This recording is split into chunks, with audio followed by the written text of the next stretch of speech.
Welcome to my podcast, Transformational Conversations, where I speak to coaches, entrepreneurs, and business owners on how challenging experiences in their life have provided huge transformational growth. This is so that we can learn from these experiences and all grow as a result. Enjoy the conversation. So I'm here today with Darragh Creamer, who I met through a men's coaching group. There's a few of us in the group. We've done quite a lot of work together.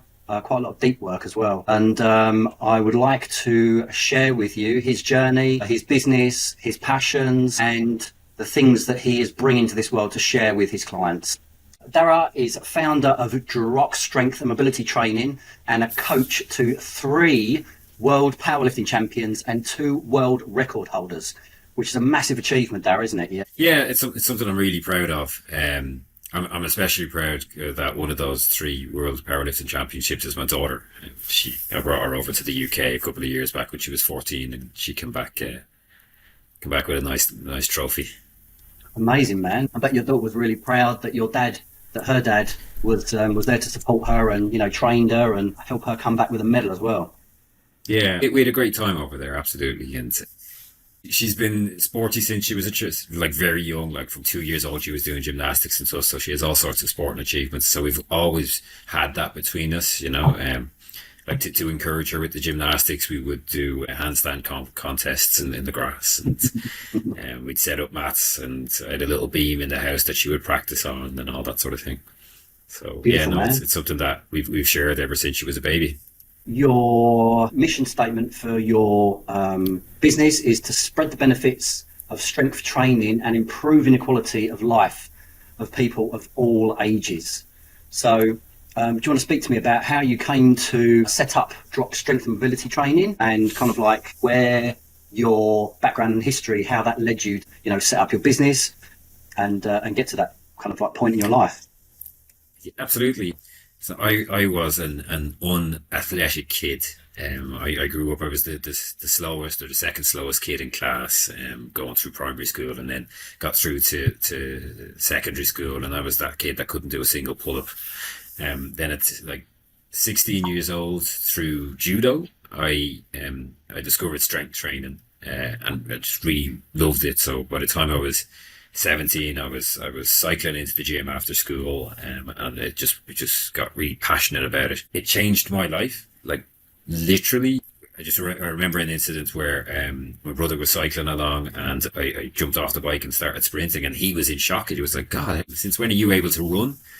And it was through strength training. You build the power in your legs, all of a sudden you're able to sprint faster. So I guess that was where it began, and it's always kind of been a part of my life since then. I lived most of my adult life over in France. I'm skipping ahead about a decade here. I moved over to France when I was 23, and during my time while I was there, I started coaching rugby as well. And through the coaching of young people, I had parents coming up to me saying things like, ever since he's been spending time with you, he's doing better in school, he's better behaved at home. I had a couple of kids that went on to play at a national and international level as under 16 and under 18. I had one lad that played with Racing, who went out of his way after his first match for Racing and sent me a message to say, look, all of this is thanks to you. And I guess it occurred to me how positive an impact I can have on people through coaching. So then my passion that I had for lifting and getting strong and how it had changed my life met with this impact that I was able to have on other people's lives. And I started taking the path of moving it from a passion for training to a passion for coaching other people. Amazing. That's phenomenal. I think most people who go into coaching and, helping other people have a similar experience to you, whereby it changes their life so transformationally. It gives them so much inner strength and power and shows them what's really possible, and then they just want to give back and share that. So did you continue cycling much, or was it you just went into powerlifting and coaching young children? So at first, when I was lifting originally, it was to help me with martial arts. I started with judo when I was about 12, and I went through martial arts and even went on and had an amateur mixed martial arts fight. If you want to see somebody getting beat up really, really badly, you can actually find that one on YouTube. horrifically unprepared for that fight, and it's comedy gold.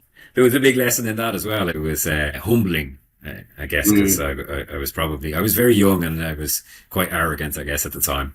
When you get slammed by an Iranian wrestler a couple of times, and you're not quite so arrogant after all. After that, so yeah, my lifting was always for sports, and that's where I started. I started coaching a couple of rugby players over in France who wanted to improve their strength and wanted to improve their fitness for rugby.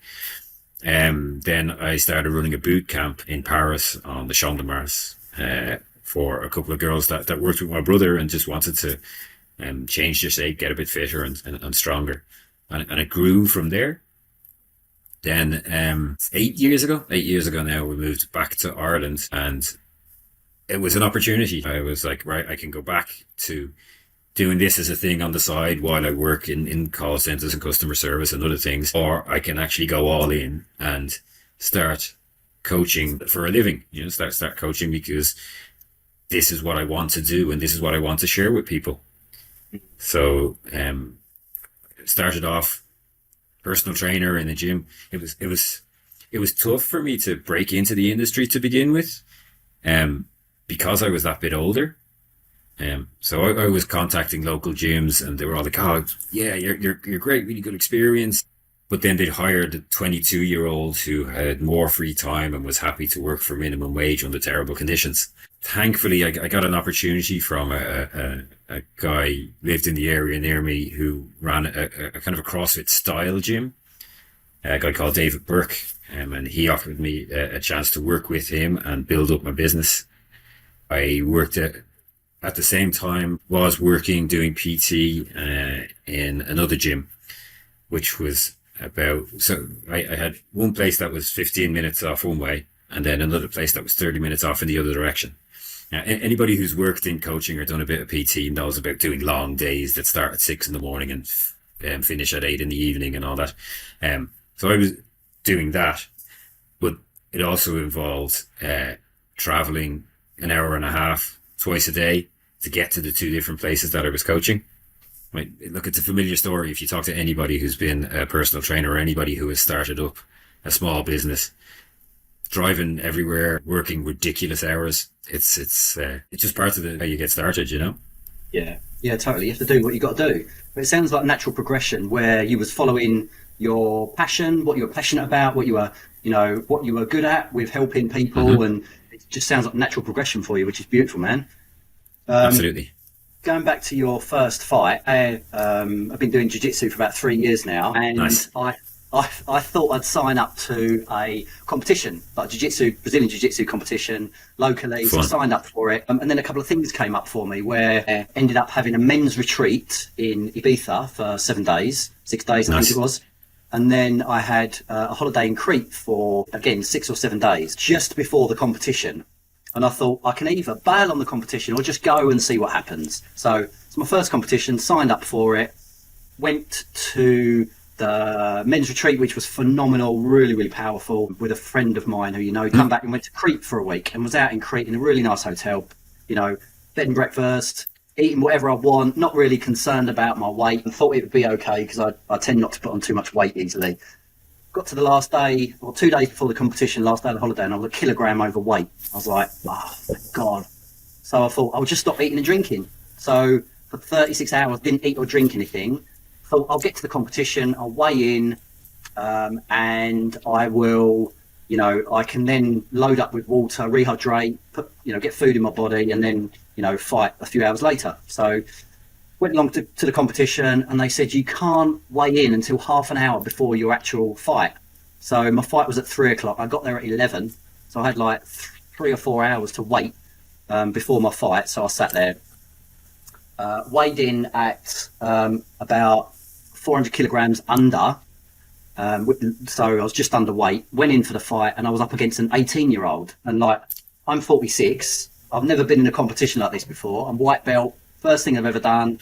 And I was chatting to him in the bullpen and said, how old are you? He goes, I'm 18. I was like, oh, wow.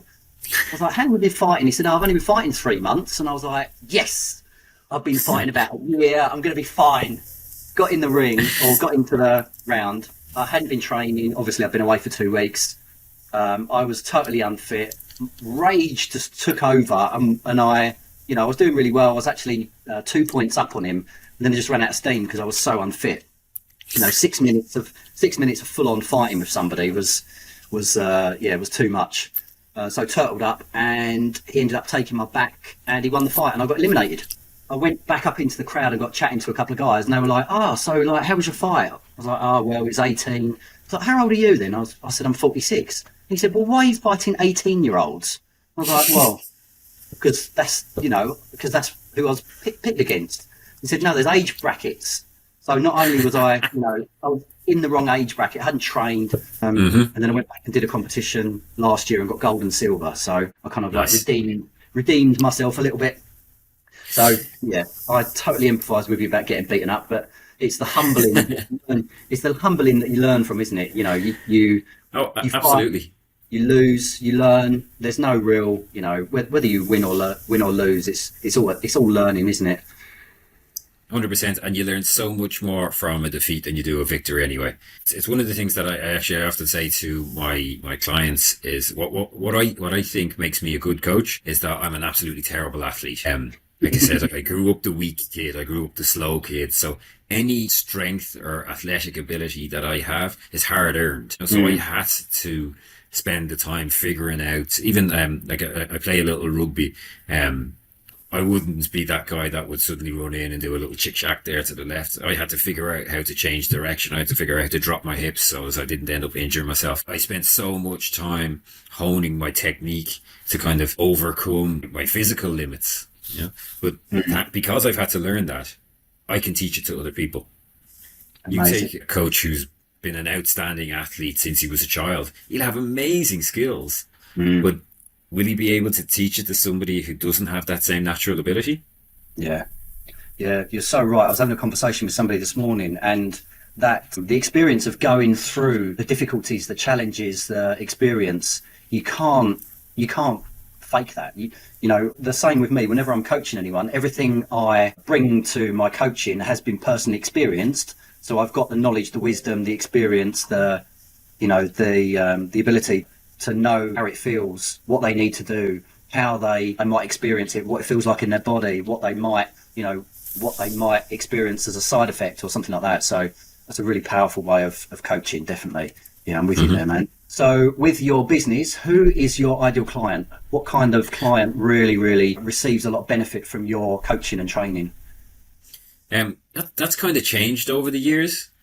When I first went out on my own and started up my business, I wanted to train other people like me. I was in my late 30s, looking for other men that wanted to do what I enjoyed and what I was able to help them to do, which just seems natural to me, but over the years it's kind of evolved a little bit more. I still enjoy training with men of my age, and I really enjoy training young people because I can see the massive changes that it can make to their life over time.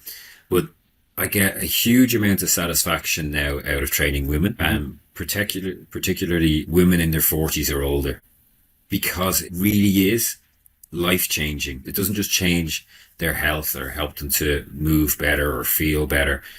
It completely changes their attitudes, their mindset, and the inner and mental strength that comes with doing hard things 2 or 3 times a week. I love that. It's so important for us as humans to have the right kind of movement in our life, and for someone to coach us on how to have the right movements for our physiology, for our level of fitness as well, is so important, so powerful. So it's all of the stuff that you do online or in person? So for the last 3 years, I've had a studio in where I live here in Navan in Ireland. It's about an hour north of Dublin, for those of you that aren't in Ireland. And that's been the main part of my business, just building that up.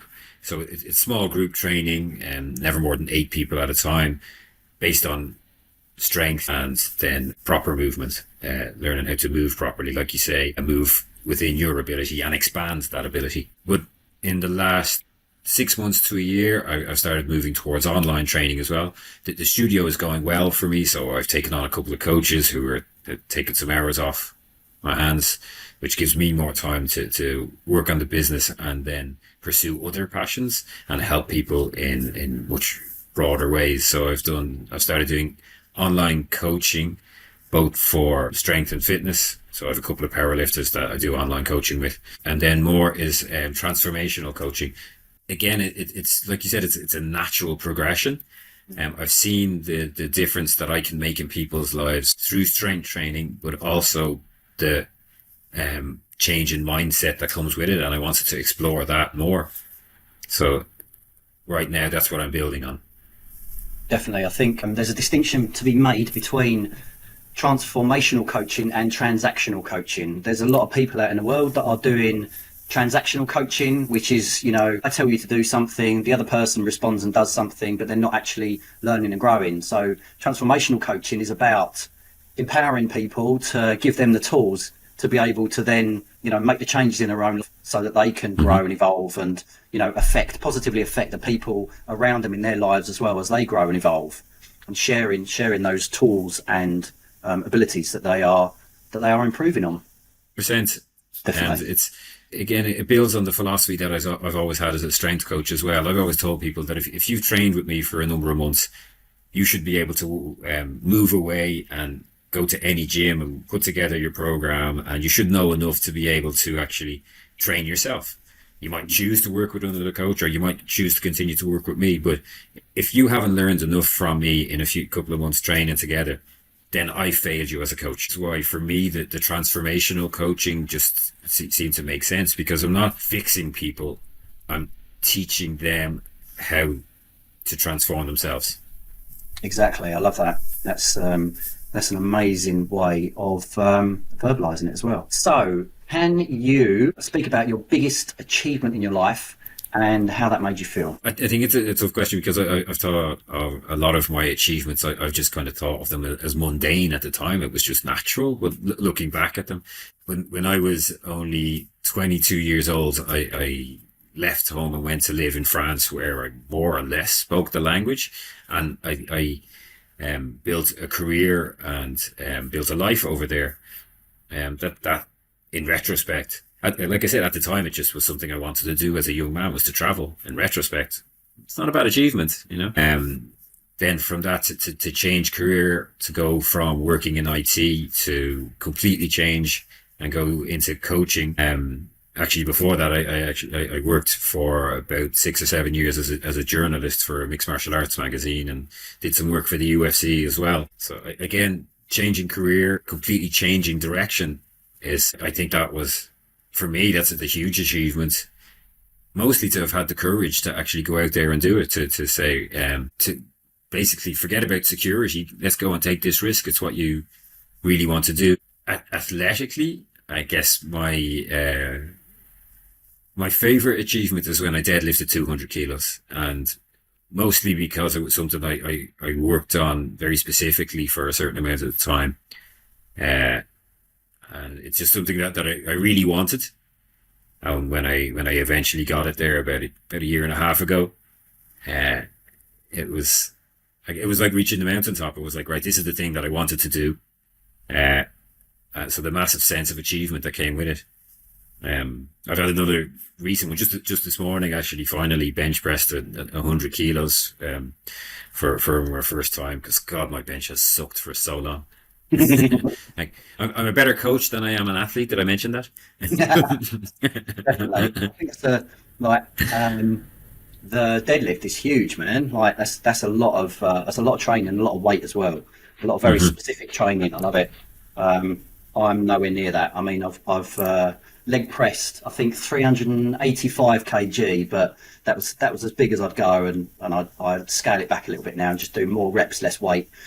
Yeah, it's a brave step to leave the country and go to France and just, go to a country where you don't know the language. That's it's a really, like you said, really courageous thing to do. That's a really brave thing to do. What was kind of going on for you in your life at that point before you left to go to France? I was young. I moved over there, I think I was 22. I had been to France I'd been to France on holidays as a kid with my family, and then after I finished the leaving cert, which is what you guys call the GCSEs or GCEs, which ones you do at the end of school. So at about 19, I had been over there for 5 or 6 months on a course, and I just really wanted to go back. So an opportunity came up, and I just leapt on it. I was working in call centers at the time, doing tech support or desk side support in the call center, and an opportunity came up to. There was a guy who had been my manager, who left to go to another company and sent me an email, said, "We're looking for somebody with your profile. Send an email here." So again, I was young and hopeful and saw an opportunity. Yeah, I love it, man. So you were writing for a UFC, was it UFC? So yeah, I was writing for a magazine called Fight Sport. While I was over in France, I was doing jiu-jitsu, I was doing some grappling, some pancras and stuff like that. Again, it's been a passion since I was 12 years old, doing judo.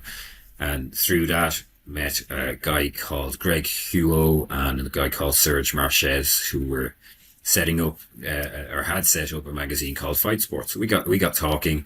I said, look, we'd like to do an English version.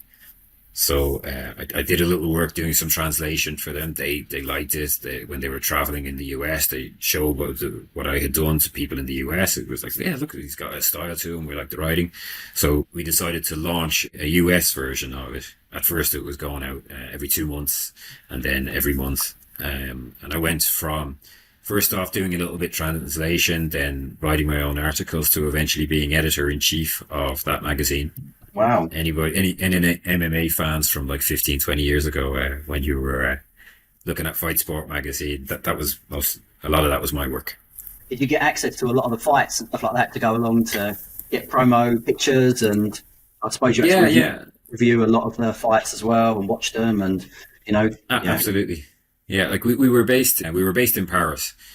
So at the time the sport was still illegal in France. So while there were smaller events, there was a pancras events, which didn't include head strikes on the ground in France. And even then they were kind of quiet. We didn't talk about it too much in case the authorities interfered, sort of thing. But yeah, I went over to a few UFCs, which was an amazing experience. We could probably sit down one day and have chats about the meeting guys like Randy Couture and Mark Kerr and Tito Ortiz and all that at the time. What's on the horizon for you at the moment? Where are you going next? You mentioned earlier some transformational coaching. What's that? Where are you going with that, and what's coming up next? So I'm building that right now.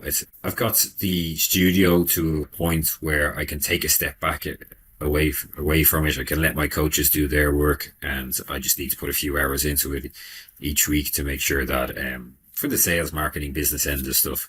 So that's really freeing up my time to explore the transformational coaching thing. Right now, I've just taken on a couple of clients through the studio, but very soon I'm going to be launching it. I'm just putting the structure of that together right now. Excellent. Well, how do you visualize that coming together over the next few months? Will it be totally online? Will it be in-person stuff, or what's the kind of format for it? I'm looking at online. I think it's mostly going to be online, partly because it opens up the market for me to help more people. They don't have to be local to me. They don't have to be only in Ireland. And partly because, I want to travel again. I left Ireland when I was 23 and I lived in France for 15 years. And as fantastic as that was, there's still a huge amount of the world for me to explore. By launching my business online, I can do both.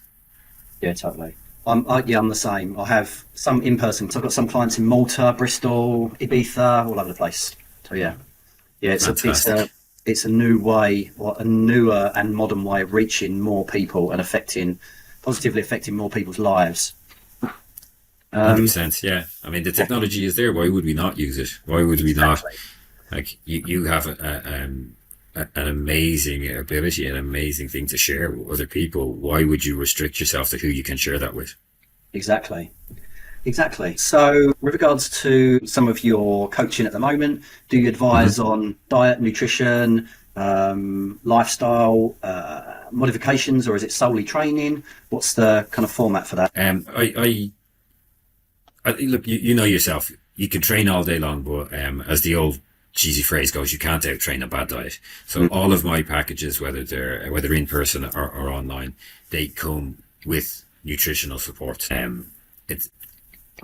don't tell people what they can and can't eat. I don't give out diet plans where I might tell somebody you have to eat chicken and broccoli for the rest of your life. Well, Yeah. yeah. What we try to do is we build habits. So I started off, because a lot of my clients are very new to training and have either tried every diet under the sun with varying degrees of success, or just are fairly clueless as to how nutrition goes. What I do is I try and build really slow habits. So the simplest thing, I get most people to drink more water. If you can up your water consumption to 2 liters a day, it's immediately going to have an effect on your energy levels. Some people have told me it helps with their sleep, even how you look, your skin, how your joint pain, and how your organs and all that work. Just by making that one change, you'll immediately see an effect. So that's the first thing I ask people to do. And that builds then. If you start seeing an effect immediately after a week, then that encourages people to do what I say next and to continue. So next is we up people's protein. I've always enjoyed strength training, and with that came nutrition and diet that goes with it. So I've always eaten a lot of protein. So I was a little shocked at first to see how difficult it is for people are telling me that it is to eat 100 grams of protein a day. You know, if I give people a protein target, God, it's really hard to eat that much. That seems like a lot, you know. But again, once you do that, especially with the likes of fat loss and weight loss clients, when they start eating more protein, if you get 80 to 100 grams of protein, and let's say of a woman that's slightly overweight, all of a sudden she doesn't feel so much about like snacking in the evening. She's drinking water and she's eating more protein, so now the stomach is full and she doesn't feel so hungry. And because of the satiety effects that come with eating more protein, you're less likely to reach for a bag of Pringles or a tube of Pringles and a chocolate bar in the evening. That's right. The typical Western diet is so like carbohydrate heavy, with crisps, potatoes, chips, bread. Bread's the killer for a lot of people. Cereals in the morning. I was having a conversation with somebody this morning, and she said, "Yeah, I have Weetabix with some blueberries," and I was like, oh, "Where's the protein?" Like, what's your view on? For me personally, when I'm speaking to clients for the first time, getting them to increase their protein levels, which is, you know, similar to you. I suggest that they should be eating, depending on their level of activity, they should be eating about 1.5 grams per kilogram of body weight. Do you have like a set calculation, or do you use like, I recommend people using MyFitnessPal or something similar to that to work out their calorie ratios, density of protein and stuff like that as well. So what are your views on the 1.5 grams per kilogram of body weight? Yeah, it's pretty solid. I try and make things a little bit simpler at the beginning. Like I said, a lot of people that come to me have never done anything before. They're busy. They don't necessarily have time to start tracking the amounts of protein or their calories. So at first, I give everybody a target of about 100 grams. If they can get close to 100 grams of protein a day, and that will, and it's mostly, I chose that number because it's easy to remember, and it's enough that they'll actually start to see a change. Now, if people start to stagnate or they want to accelerate their fat loss, or they've got a more specific goal, then exactly like you, get out MyFitnessPal and let's have a look. Let's put in your body weight and your age and your activity levels. 1.5, yeah, it's a nice number right around the middle. I would generally say that the target has to be somewhere between 1.2 and 2 grams of protein per kilo of body weight. So 1.5, absolutely. You're right there in the middle. The simpler we can keep things, the easier, the simpler answers we can give people, the more likely they are to follow them. Definitely. And what do you do? What do you do for grams per kilogram of body weight, or like how much protein a day do you get personally? For me personally, as much as possible. I wake up in the morning, I eat meat. At lunch, I eat meat. At dinner, I eat meat, and then I eat some more meat after that. I'm not a pure carnivore or anything. I do get some veg in there and carbs as well, but I compete in powerlifting, but I'm not a high level athlete. I compete mostly for fun. So I have other priorities. Running my business is, I put more time into that and into my family and into my lifting. And yeah, I eat well, but I don't think that it would be the best way to spend my time is calculating how much protein I eat. My results say that I'm eating enough.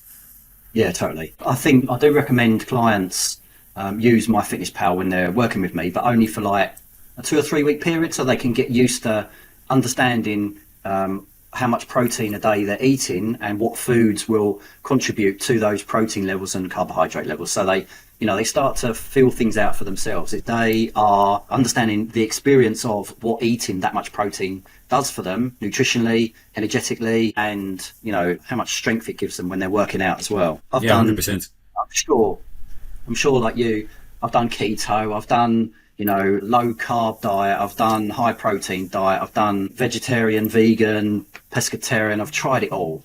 And I keep coming back to just a general low carb diet that works for me, my physiology, my lifestyle. And people that are going down the route of the Paul Saladino diet, which is like modified carnivore, which has got a lot of protein with berries and honey and stuff like that. But for me, I believe that we need the antioxidants that fruits and vegetables and the fibre that those fruits and vegetables provide as well for our digestive system to work, for our energy levels, for our skin repair, for us to function normally in this modern.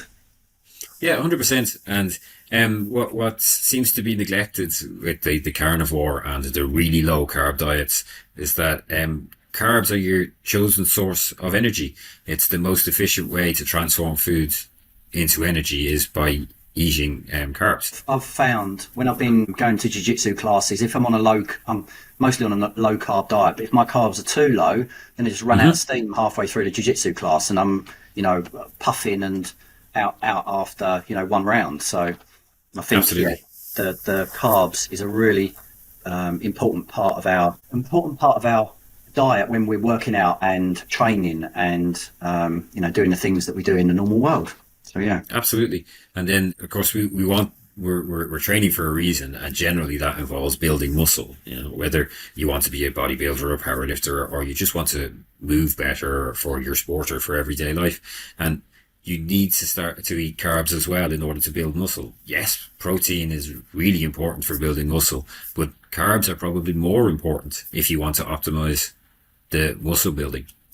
Exactly. It's just finding a good source of the right kind of carbs. Mm-hmm. I tend to add, oat flour and, a good sourdough bread into my diet with plenty of eggs, meat, and a little bit of fish sometimes as well.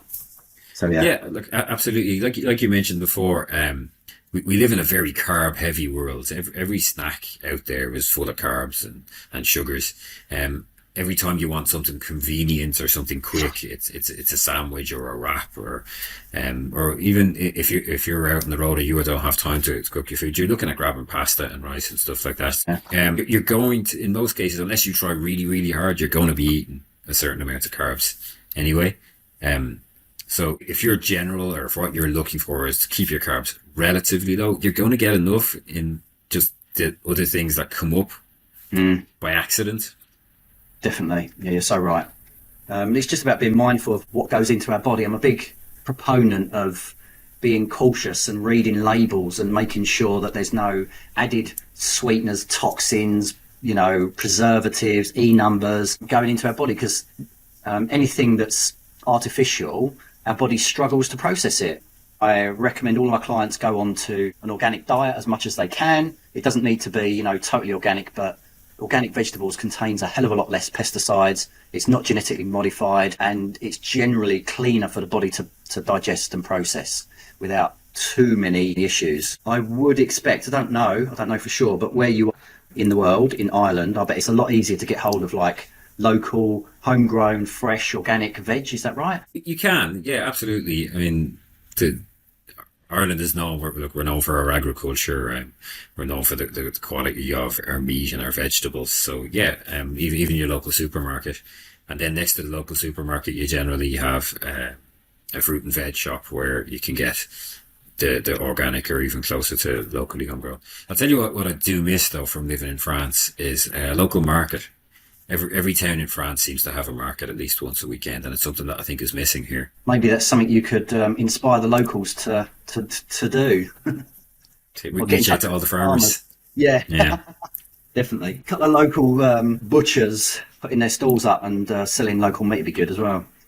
Absolutely, 100%. I found a butcher's near me, which is absolutely phenomenal. It's all grass-fed, grass-finished, really well locally sourced beef. So the question was, at what point in your life, or what led you to come to the realization that you weren't invincible, and then what happened after that?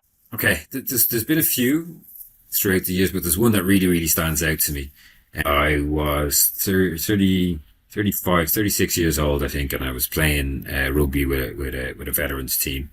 And the team I played with over in France, we had a partnership with a team in the UK in Frampton Cotterell near Bristol. And every second year we'd go to them and then they'd come to us. And I didn't have a big rugby background. So again, I had to work hard to work my way onto the team. I got selected for the trip over to the UK. And a week before, this is going to get very personal, a week before the match, I noticed what I thought was a spot on just on my bum right there. I didn't worry too much about it until it kept growing and then became really painful. So I ended up in hospital with an ingrown hair that then turned into an abscess as is about this long. Wow. So I'm in the hospital, they're examining this thing, and there's tears flowing down my face. And the doctor was like, "Are you in a lot of pain?" I was like, "No." I have a fairly high tolerance for pain from martial arts and all that sort of thing anyway. But I had just realized that the thing that I had worked probably 3 or 4 years to earn had just been taken away from me. And all because of something as simple as a... Yeah, man. That's a powerful story. It's interesting, knowing what we know about coaching and our lives and what's referred to as Part X. Sometimes, our Part X creates situations to put in our way so that we don't go into those experiences as fully and as prepared as we'd like to be. So yeah, man, that must have been really tough for you. Yeah. Oh, what was tough was spending the next 6 weeks lying on my front. I had to lie on my belly for 6 weeks and have a nurse come in and change my gauze. Wow, man. It sounds funny, but it must have been crushing for you to have had that taken away, and then that must have been really tough, not really hard. Yeah, but look, I lived through it and we moved on, right? Exactly. Yeah, and it's all about, we don't lose, we win or learn. And I'm sure you learnt a lot from that. Patience. Patience and how to now remove ingrown hairs earlier. Oh man, interesting. Great. Okay, so thank you very much for coming on my podcast. I really appreciate the conversations, the stories, the insights, the wisdom, your experience, and what you've brought to today. I'm really, really grateful for you coming on and spending time with me. Thank you, Spencer, for inviting me on here. Look, it's been great getting to know you more as well, and having this talk today. Awesome. Yeah, look forward to understanding more about what's coming next for your transformational coaching as well. Thanks so much. Have an awesome day. Yeah.